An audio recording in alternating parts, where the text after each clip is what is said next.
Здравейте отново! Както в предишен клип ви споделих за моята незаменима част от рутината ми за грижата за коса, именно термозащитата на Калианто. Този път искам да ви споделя мнение за друг техен продукт, за крем за цялостна грижа за косата.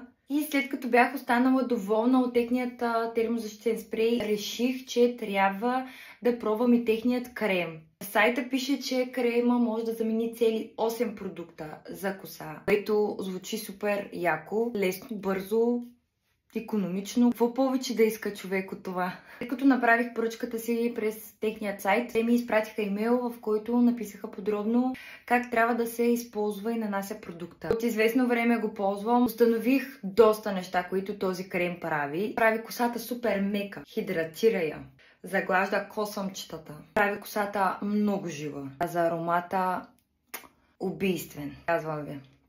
Ако го помириште, 100% ви гарантирам, че вие ще се влюбите. Кремът може да се използва както на мокра, така и на суха коса, а сега ще ви демонстрирам как се използва на суха. Слагам една помпа, понеже моята коса не е много дълга, но ако вие сте с дълга, можете и с две. Разтривам добре между дланите и нанасям по дължините навсякъде, така че да се разпредели равномерно. За финал разресвам добре косата и вуаля, имаме идеално мека, загладена и защитена коса. Също така кремът има термозащита и слънцезащита. Същевременно предотвратява косопада, стимулира растеж на косата и я прави видимо по-плътна и мека, както може да видите. И крайният резултат, ето.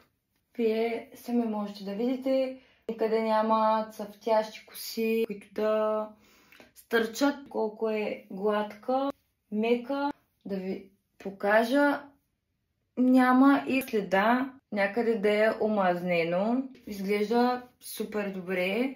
Поне на мен ми харесва.